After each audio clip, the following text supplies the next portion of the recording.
My name is Maya Collins. I am 26 years old. I have a sister named Brooke who faked cancer for 11 months to destroy my future. And I have a graduation photograph from Columbia University where I am smiling in a blue gown, holding a diploma, and somewhere behind the camera, my sister is standing in a parking lot finding out that the $5 million she had spent 11 months trying to secure had been quietly, legally, permanently redirected the morning before. I want to start with the smile in the photograph. Not with the cancer, not with the inheritance, not with the morning after, the smile. Because the smile is the whole story. Not because it is triumphant. It isn't. Not entirely. Triumph is too clean a word for something that cost what this cost. But because that smile is the answer to 11 months of someone trying to convince me, and my parents, and every person in my orbit, that I was not the kind of person who got to have a future like that one. She was wrong. This is the story of how I proved it. Welcome to Calm Drama Stories. Stay with me for every part of this, because the part people always want to skip to, the exposure, the inheritance, the morning after, only means what it means if you understand what came before it. And what came before it is the education. The real one, not the one I got at Columbia. This one. My family moved from the South to New Jersey when I was 3 years old, and Brooke was 6. My father, Dr. Richard Collins, is a cardiologist. My mother, Carol, is a civil engineer. They built everything in a new city, from the ground up, with the specific combination of ambition and patience that starting over requires of people who are already accomplished and must prove it all again. They built everything deliberately. The house in New Jersey came after 7 years of apartments. The private school tuition came after years of public school and tutoring, and the specific calculation of parents who understood exactly what access costs and were willing to pay it. My father worked hospital shifts that my mother counted so she could tell me, later, how many of them there were. My mother took consulting contracts on weekends for the same reason. They built it for us, for Brooke and for me. That was always the stated purpose, and I believed it because it was true, and because I had been raised to believe that what was built by sacrifice belonged to the people it was built for. What I did not understand until much later was that my parents had also built, without knowing it, a competition. Not between them and us, between us and each other. Brooke was the firstborn. In my family's culture, and in many families' understanding of the world regardless of culture, firstborn carries a specific weight. It is an identity as much as an order of birth. Brooke had been the first, the one who arrived first, the one who held our parents' full attention for 3 years before I existed. She had been the center, and then I was born, and the center had to be renegotiated. Brooke has never, in my understanding of her, forgiven me for requiring that renegotiation. I do not say this to place blame on an infant. I do not say it to make her sympathetic either, because sympathy for Brooke is something I have given and retracted and given again over 20 years, and I am not interested in performing a version of it I do not currently feel. I say it because it is the truth that explains everything else, the root system underground that you cannot see until something falls over, and you look at what was holding it. She was 6 when we came here. I was 3. She remembers the old city in ways I do not. She remembers being the only child. She remembers what it felt like before the renegotiation. And I think, though I cannot be certain, that she spent 20 years trying to get back to it. What I remember is being in school in New Jersey, with a name that took teachers 3 attempts and a sister who corrected them before I could, and who always, positioned herself slightly ahead of me in every room we entered together. Not cruelly, not visibly cruelly, but consistently. The small accumulated forward lean of someone who needed to be first. I noticed it the way you notice weather. It was just the condition of being Brooke's sister. We were both smart. I want to say this because it matters, and because I have no interest in making this story about one of us being superior to the other. We were both genuinely, demonstrably intelligent in different ways. Brooke is quick and social and charming in the way that reads as intelligence in most rooms, the ability to synthesize quickly, to present well, to make people feel understood. She was the girl the teachers called bright, with the specific warm brightness of someone who was easy to root for. I was slower to the surface. My intelligence lived deeper and took longer to arrive, but when it arrived, it was thorough, in a way that Brooke's was not. I read everything. I thought about things past the point where most people stop thinking about them. My 7th grade science teacher told my mother at a parent-teacher conference that I had the kind of mind that asks questions that haven't been asked yet. And my mother repeated this sentence to me so many times over the following years that I internalized it as something close to a mandate. Ask the questions that haven't been asked yet. Be the person who doesn't stop at the obvious answer. I applied to Columbia University in the fall of my senior year of high school. I applied because Columbia had a neuroscience program that I had researched for 3 years with the specific thoroughness of someone who has decided that this is the thing. Not a backup thing, the thing I wanted to understand how the brain builds memory, how trauma lives in the body, how the mind protects itself from what it cannot bear. I had reasons for these interests that I understood even then were not only academic. I got an early decision in December. I remember where I was when the email came. I was in the school library, at a corner table, alone, because I had told no one that the decision was coming, because I did not want to be observed not getting it. The screen said, "Congratulations," and I read it twice, and then I put my phone face down on the table and sat very still for about 30 seconds. Then I went to the bathroom and cried, which is what I do with things that are too large for the ordinary moment. I came home that evening and told my parents. My father made a sound I had never heard him make before, a short, sharp sound of pure joy that he immediately tried to contain because he is not a demonstrative man. My mother held both my hands and looked at my face for a long time without speaking. Then she said, in her native language, her own quiet way of saying something is beyond words. Brooke was in the kitchen when I told them. She hugged me. She said, "I knew you would." She said it warmly, with her eyes bright, and I believed her because I wanted to, and because I did not yet know what the following 11 months would look like. I should have looked more carefully at those bright eyes. Brightness in Brooke is not always warmth. Sometimes it is calculation wearing warmth's costume. I did not know, that December evening, that she had also applied to Columbia, to the nursing program, that she had not gotten in, that her decision, rejection, had arrived 3 days before mine. That she had been sitting with that rejection for 72 hours, alone, while our parents noticed nothing, because I had been the one they were watching that week, the one whose decision was coming. 3 days of sitting with it, and then my screen said, "Congratulations," and I came home and told them. I do not know what that felt like for her. I have tried to imagine it. The imagination produces something too large and too sharp to look at directly, and I usually stop before I finish. I know what it produced in her, because I lived the next 11 months inside what it produced. Brooke was diagnosed with leukemia in February. I want to write that sentence plainly, because it was delivered plainly. In the living room, on a Saturday afternoon, by Brooke herself, sitting across from my parents, with her hands in her lap, and her voice level, in the way it gets when she is controlling something large. She said she had been having symptoms for weeks, and had finally seen a doctor, and the results had come back, and it was leukemia.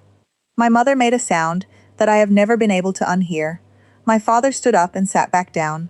I sat on the couch and felt the air leave the room, the way it leaves when something irreversible has been said. I went to my sister. I held her.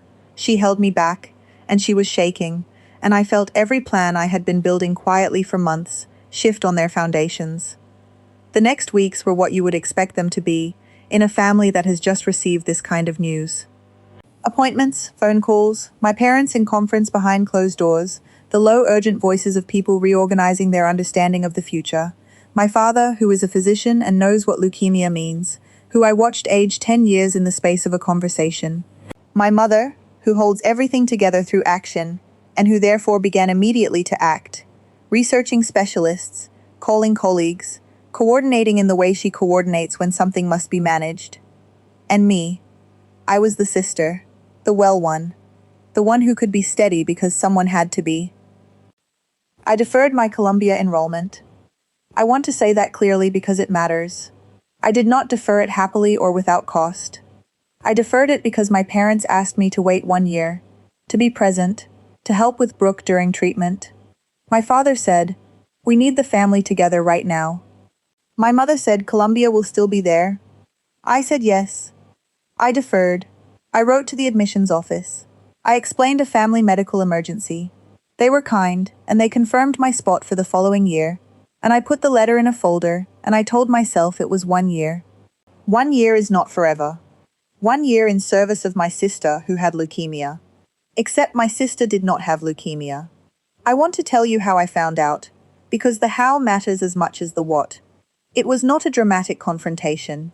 It was not something I uncovered through investigation or suspicion.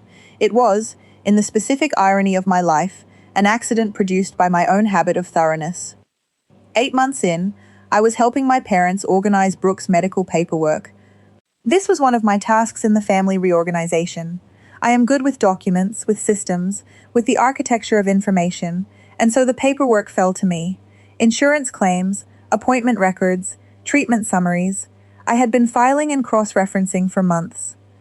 That evening, I was going through a folder of lab results. I had developed over 8 months a working knowledge of what the documents were supposed to look like.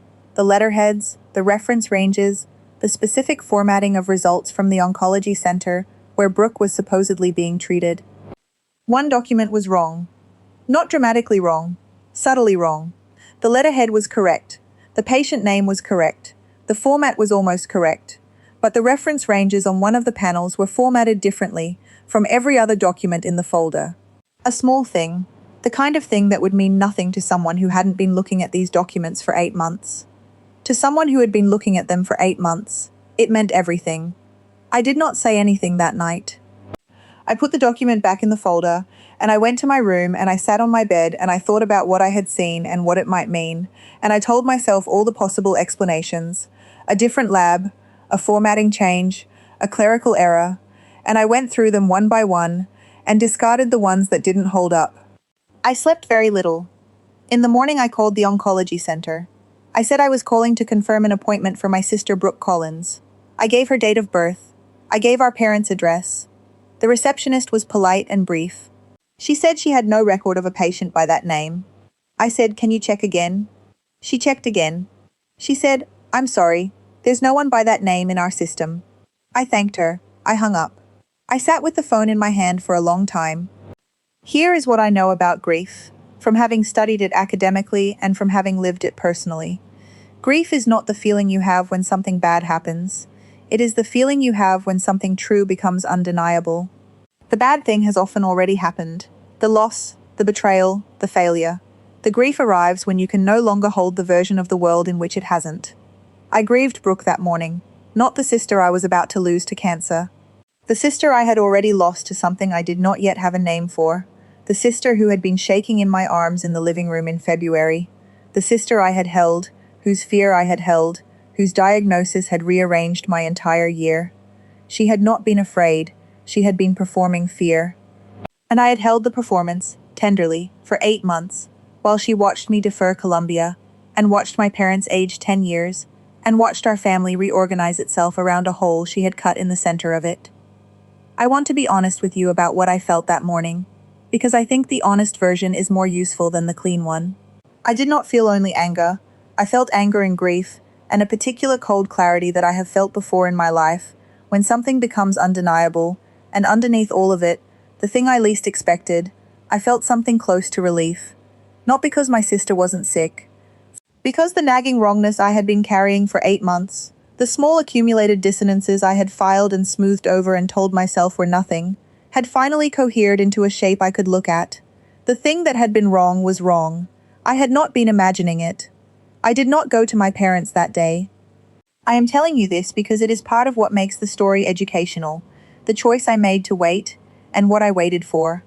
I did not go to my parents because I understood, from growing up in my family, and from knowing Brooke, that what I had was one phone call and one inconsistent document. I understood that Brooke would have an explanation. She always had explanations, quick and charming and complete, and that my parents, who needed their daughter to be sick less than they needed her to be a liar, would be susceptible to the explanation. I would have fired the one piece of evidence I had, and the door would close and I would never get another. I needed more. I needed enough. So I waited. I went back to the documents. I learned what I needed to learn about how medical records are formatted and what legitimate oncology paperwork looks like, and where the inconsistencies were in what Brooke had given us. I called 3 other facilities under the same pretense of confirming appointments. None of them had her in their system. I built a file. It took 6 weeks. I built it quietly, in my room, on my laptop, with the door closed. And I went about the ordinary business of being the steady one in a family with a sick daughter, while I was building a case against the sick daughter. The cost of those 6 weeks is something I have not fully named to anyone. I was alone with it. I could not tell my parents, not yet, not without the full file. I could not tell friends because the information was too large and too specific to trust to anyone outside the family.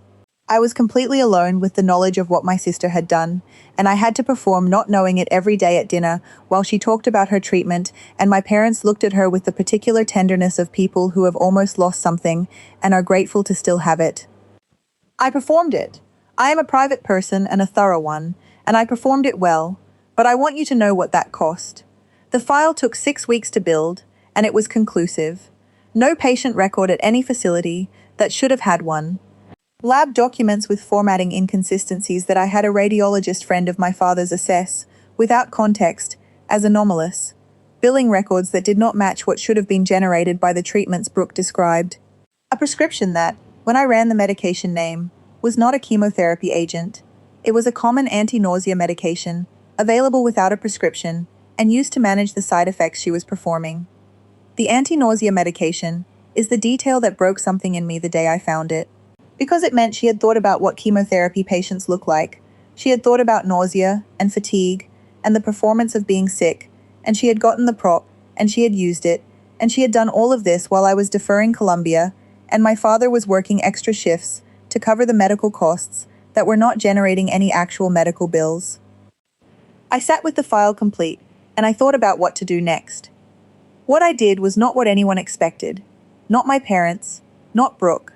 Not the person I might have been before those 6 weeks alone with the truth. What I did was call a lawyer. My father's closest friend from medical school is an attorney named Mr. Harrison who handles estate law. I had known him my whole life. I called him and I told him I needed to speak with him privately, about the inheritance, about something I had found out, and that I needed his counsel before I did anything else. He saw me the next day. I told him everything.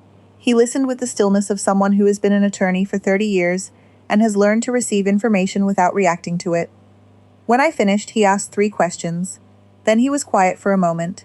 Then he said, "Maya, I need to tell you something about your father's estate planning." He told me about the inheritance. My father had established a trust when Brooke and I were children. The trust held the majority of what my parents had built.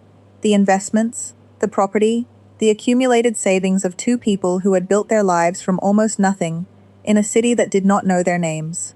The trust was structured to divide equally between Brooke and me upon our parents' passing, with certain conditions attached to each share.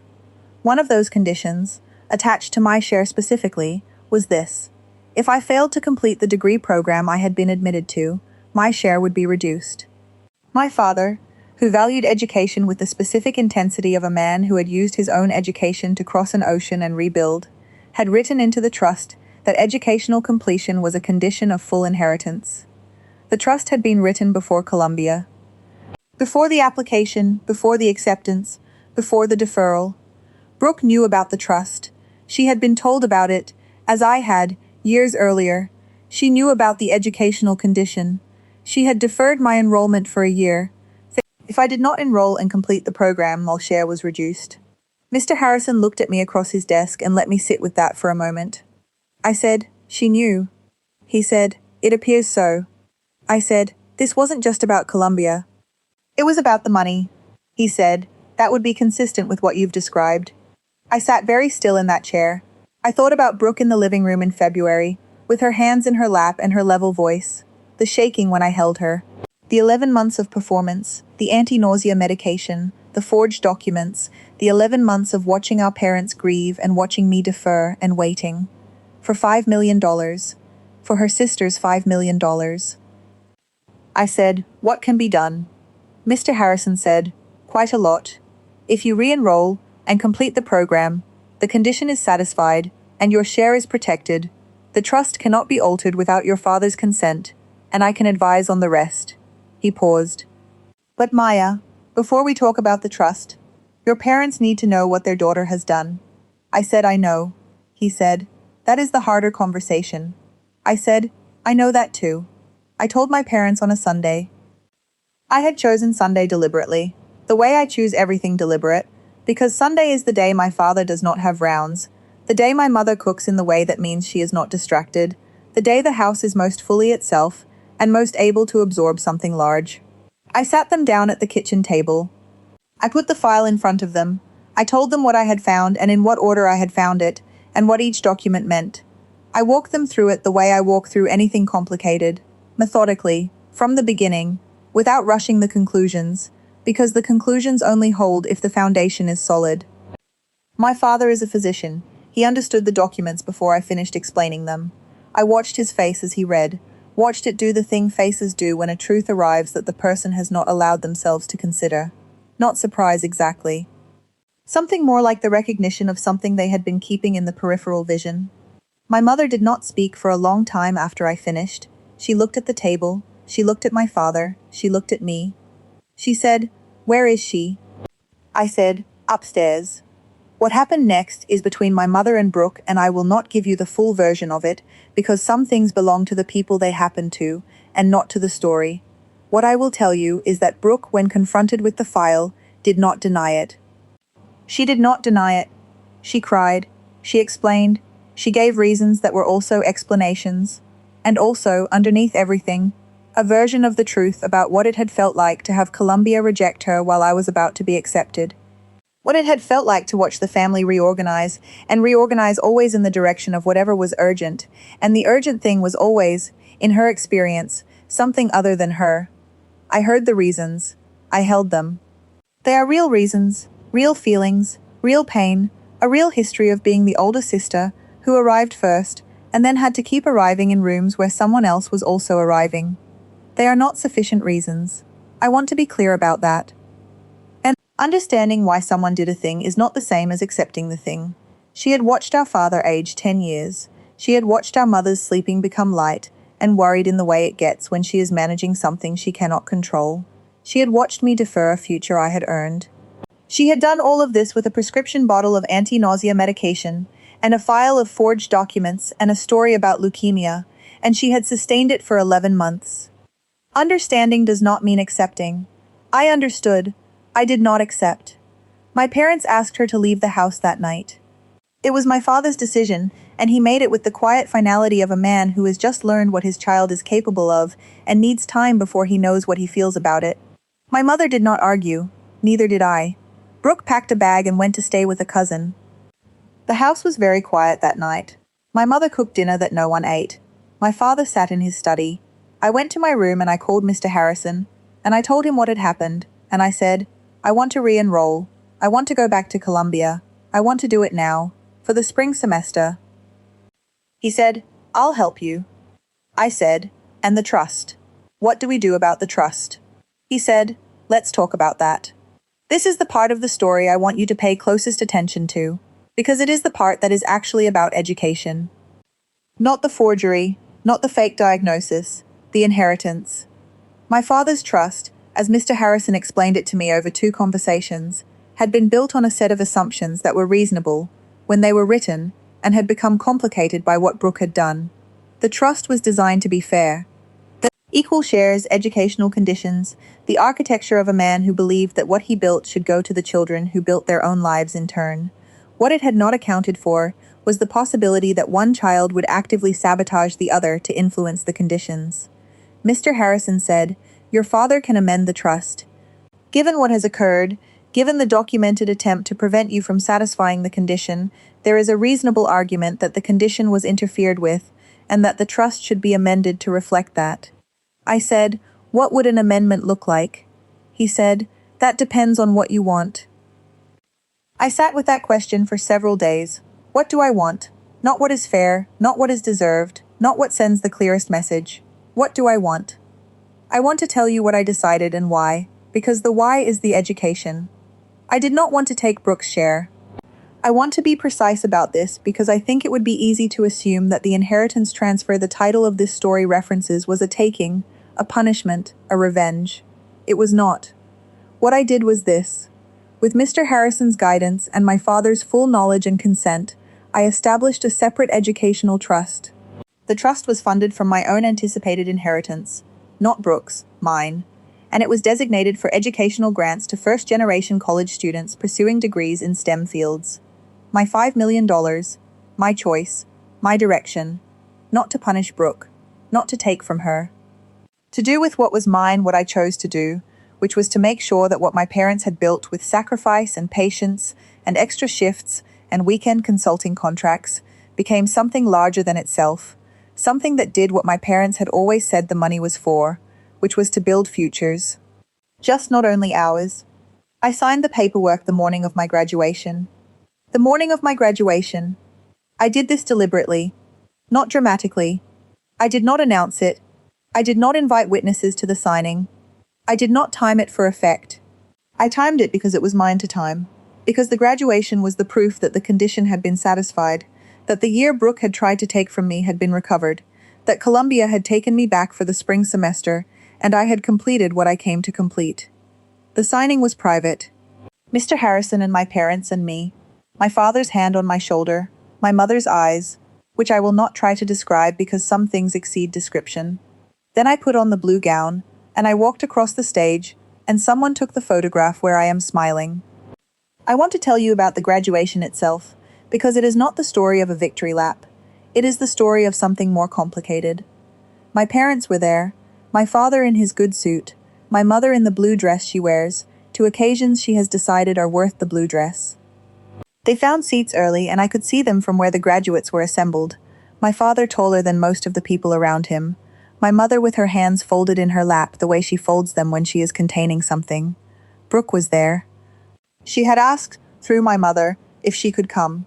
My mother had asked me. I had thought about it for 2 days, and I had said yes. Not for her. For myself. Because I had decided that I was not willing to have her absence be the defining feature of that day. If she was there, she was a person in a crowd. If she was absent, she was the reason for an absence, and I was not giving her that. She stood near the back. I saw her once, from the stage, when I was walking to my position. She was wearing a green dress, and she looked smaller than I remembered. Or maybe I was not remembering her accurately anymore. Maybe the 11 months had changed the way I saw her in some way that was now permanent. She did not wave. Neither did I. My name was called. I walked across the stage. I shook the hand I was supposed to shake. Someone put the diploma in my other hand, and I looked at it for 1 second, just one, before I smiled for the photograph. In that second, I thought about the library in December, when the screen said, "Congratulations," and I had put my phone face down and sat very still. I thought about February in the living room. I thought about 6 weeks of building a file in my room with the door closed. I thought about the morning I had called the oncology center, and the receptionist had said there is no one by that name in our system. I thought about my father's extra shifts, my mother's weekend consulting, the specific shape of sacrifice that built the thing that I had, that morning, redirected toward people who needed it the way my parents had once needed it. Toward futures that hadn't happened yet. I smiled. It was not a performance. It was the most honest smile I have ever produced in a photograph. Brooke came to me after the ceremony. Not that day. The next morning. I was staying at a hotel near campus. I had planned this. My own room, my own space. The night after graduation was mine. And I was having breakfast alone when my phone showed her name. I looked at it for a moment. I answered. She said, "Can we talk?" I said, "I'm at the hotel." She said, "I know. Can I come?" There was something in her voice I had not heard in 11 months, maybe longer. The specific sound of a person who has run out of costumes. Who is speaking without the performance because there is nothing left to perform. I said yes. She arrived 20 minutes later. She looked like she had not slept. She probably hadn't. Mr. Harrison had sent formal notification of the educational trust the evening before, as was legally required, and she would have received it and understood what it meant. She sat across from me at the small hotel table. She had her hands in her lap, the same position as February in the living room, but the quality of it was entirely different. In February, the hands in the lap had been control. This was not control. This was the posture of someone who has nothing left to hold. She said, "I know what I did." I said, "Yes." She said, "I know there is no version of an apology that covers it." I said, "No." She looked at the table. Then she looked at me. And for the first time in a long time, maybe for the first time ever, I felt like she was actually looking at me. Not at what I represented or what I had that she wanted, or what position I occupied relative to her. At me, Maya, the sister who had been in the room with her whole life. She said, "Is there any way?" She stopped. She said, "Can we ever be sisters again?" I want to tell you what I felt when she asked that question, because I think the feeling is the most important part of this story, more important than the trust or the documents or the graduation photograph. I did not feel triumph. I did not feel the clean satisfaction of someone who has won. I felt something much older and much more complicated. I felt the 3-year-old who had arrived in this country, while she was the 6-year-old who remembered what came before. I felt the girl at the dinner table listening to her talk about the treatment. I felt the 6 weeks in my room. I felt the morning in the hotel, which was mine, which I had built, which no one had given to me or taken from me. I felt all of those things, and I felt something underneath all of them, which was this. She was my sister. Not in the way of a bond that excuses everything, not in the way that requires me to minimize what she did, or pretend the trust does not exist, or go back to the family as if February had not happened, but in the way of two people who arrived in this country when they were 3 and 6 years old, who grew up in the same house with the same parents and the same sacrifices, building the same sky over both of them, who are and will always be made of some of the same material. That is not nothing. It is also not sufficient. It is just true. I said, "I don't know yet." She looked at me. I said, "I don't know if we can be sisters the way we were, because the way we were had something in it that I didn't see clearly until February. But I don't know that we can't be something different. Something that starts from here and not from there." She said, "What does that look like?" I said, "I don't know. I think we'd have to find out together." She nodded.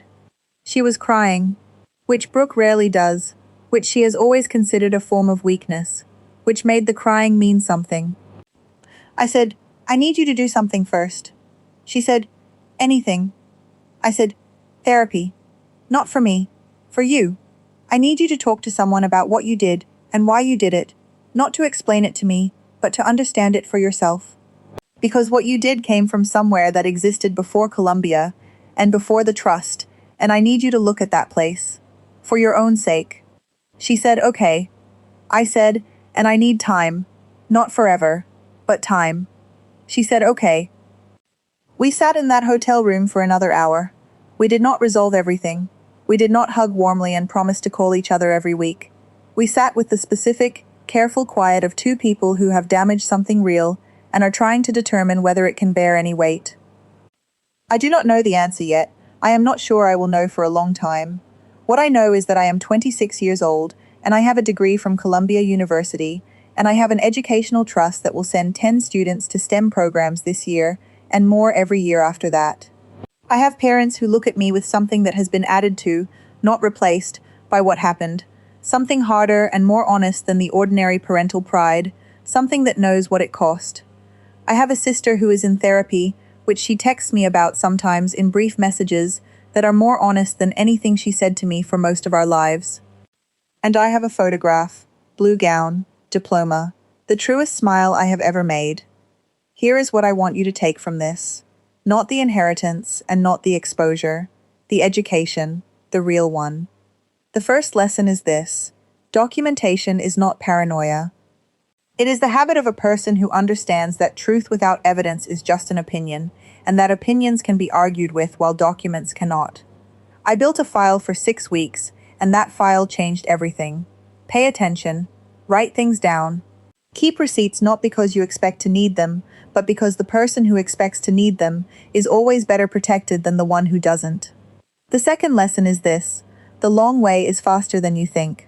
I deferred Columbia for a year. It felt like losing a year. It was not.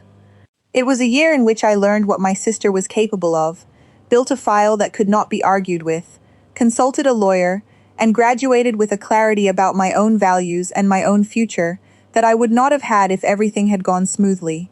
The interruption was part of the education. The third lesson is this: what you do with what you have is the whole question. I had $5 million coming to me. I could have kept it. I could have redirected it to punish Brooke, which would have been satisfying for approximately the length of time it takes for satisfaction to curdle. Instead, I asked, what does this make possible? What could this become that is larger than me? The answer was the trust. The trust is what I am most proud of in this story. Not Columbia, not the file, the trust. The fourth lesson, the one that is hardest to learn and most important to keep. Understanding is not the same as accepting. I understand Brooke. I understand what she wanted and why she wanted it, and how the family she grew up in produced the conditions for what she did. Understanding this has made me more able to be in the same room with her. It has not made what she did acceptable. Both of those things are true at the same time, and they will always be true at the same time, and learning to hold both without collapsing one into the other is the most difficult thing I have ever done. And the last lesson, the one the photograph teaches. Smile anyway. Not because everything is fine, not because no one tried to take the thing from you, not because the taking didn't cost you, but because you are still there, because the diploma is in your hand. Because the morning of your graduation you signed your name to something that will outlast the attempt to stop you. And the attempt to stop you is part of the story now, permanently woven into why the trust exists, and what it is for, and what it will do for the 10 students who receive it this year, and the 10 after that. Smile because the thing they tried to take became the thing that built something larger than itself. Smile because you are the person who asks the questions that haven't been asked yet. And smile because some truths are so complete they don't need anything added to them. The diploma is real. The trust is real. The sister in the hotel room with her hands in her lap, crying, asking if they could still be sisters. She is real too. The real version. Maybe for the first time. All of it is real. That is the whole education. I'm Maya. I graduated from Columbia. The trust is named for my parents. Subscribe, leave a comment, tell me what someone tried to take from you that became something larger. I'll see you in the next one.